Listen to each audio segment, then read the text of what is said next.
Holy shit.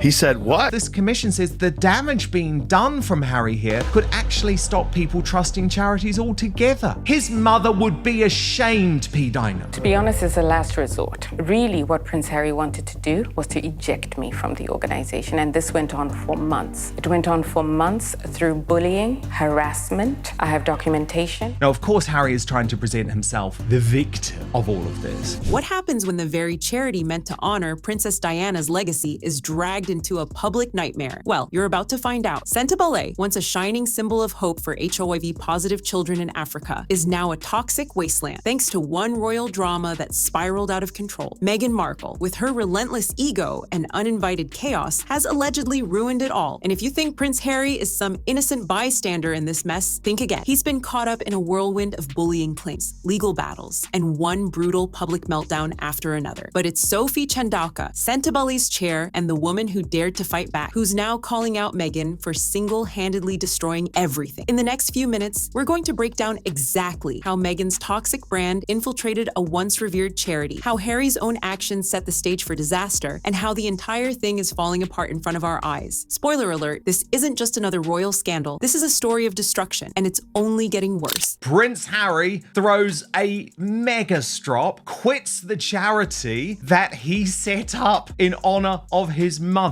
in a massive win for Dr. Sophie Chandauka, a woke black woman who finally had enough with the bullying, with the relentless, inappropriate pursuits from both the Duke and his awful wife, Meghan Markle. Sentebale was never supposed to end like this. It started with a promise to Diana's legacy, a charity dedicated to helping kids with HIV in Lesotho and Botswana. But behind the glossy headlines, cracks started to appear long before it all blew up. Enter Dr. Sophie Chandauka. In 2023, she took over as chair, bringing fresh energy and bold leadership to a struggling charity. But here's the problem. Sophie wasn't the type to play by royal rules. She didn't bow down to the royal status quo, and that's where things went sideways. You see, Sentebale's foundation had always been tied to Harry's image, his good intentions, his mother's legacy. But as Sophie came in, tensions started to rise. She wasn't just about the charity's mission, she had bigger plans. She pushed for growth, especially in the US, to bring in funds post-COVID. The problem? Meghan's public drama and Harry's toxic reputation were scaring away donors. And Sophie wasn't afraid to call it out. She said Harry's brand was poisonous. But let's be real, she wasn't talking about him. It was all Meghan. The diva behavior, the constant media circus, it was slowly suffocating everything Sentebale stood for. Dr. Sophie Chandauka had taken just as much of a hit as Prince Harry. Let me be clear, that is not the truth. What Prince Harry wanted out of this report was for the Charity Commission to completely vilify this very successful black woman, Dr. Sophie Chandauka, throw her off the board so that he could return as the White Knight and take the charity back. That didn't happen. April 2024, Sentebale's polo event, meant to be a shining fundraiser, turned into a chaotic PR disaster, all thanks to Meghan Markle. No invitation, no respect for the occasion. Meghan showed up with Serena Williams and Netflix cameras, turning a charity event into her own personal circus. She didn't care about Sentebale, she cared about one thing: controlling the spotlight. Meghan demanded to be next to Harry for photos, pushing Sophie Chandauka aside, demanding a position at the center of attention. The optics were impossible to ignore. Meghan wasn't there to support the cause. She was there to feed her ego, to play royal princess and turn everything into a spectacle. For Sophie, this wasn't just a bad moment. It was a direct attack. Meghan wasn't even trying to hide her power play. Sophie refused to go along with it, standing her ground in front of cameras, publicly rejecting Meghan's demands. The tension exploded into full view. The event, meant to raise funds and bring attention to a worthy cause, was now the stage for a royal showdown. And the result? Disaster. Donations dropped, sponsors bailed, and the event collapsed under the weight of a royal mess no one asked for. And this, just the beginning of a deeper collapse. I want to show you what happened on stage, because it's not Dr. Sophie Chandauka who causes an issue, it is Meghan Markle. Thank you very much. Such a great day here at Polo.